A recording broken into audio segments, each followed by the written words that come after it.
So my part two to that question or I guess statement as far as like adding more minutes is for me, obviously I think roster expansion needs to happen. I don't necessarily think a developmental league is necessary just because we're going to have something similar to a developmental league with Upshot and Exalt coming up. Obviously, as that stuff begins to get more body and traction, I will be talking about those as well.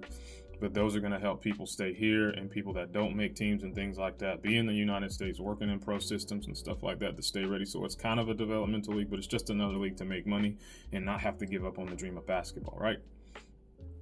I would say I would love to see a couple of extra spots on the bench and not fool with the minutes, because at the very least, you're keeping these players that you put in money as far as draft stock and capital or whatever, and they're still in the building learning your schemes. They're still in the building growing and being in that W culture versus having to bounce around to overseas teams. Or, I get it, like once those leagues come up, that'll be sort of a good secondary thing, but like it would be better to be around those pros, to be around those coaches, to be around everybody, even if they're not getting playing time. So it's kind of like a developmental spot, but they're not getting playing time, if that makes sense.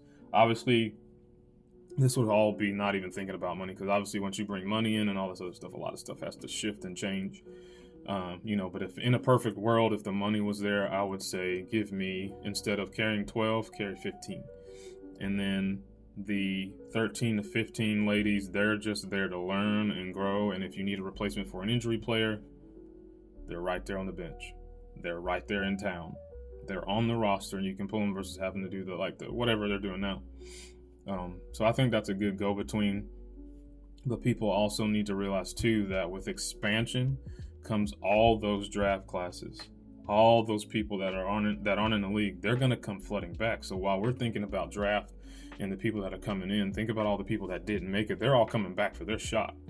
So while expansion is great, growing the league is great, we still have to remember there's a lot of people that didn't make the league, that are still in their prime, that haven't reached their prime, that are looking for their chance and their shot back in the league, and they are going to be on the way.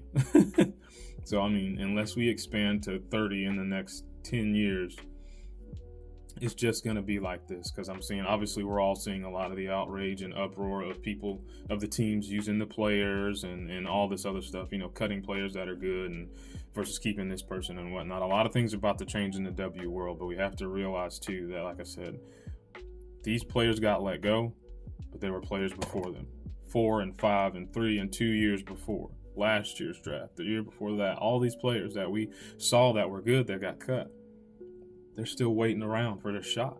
They're still staying ready. And the moment they see that, it's more time, it's more chances, I'm more ready than that rookie is. I have more potential. I'm hitting my prime. You want to have somebody in their prime, or you want to get and wait on this person to grow and develop? So while the developmental aspect is great, there are pro players ready to come back. So just something to keep in mind.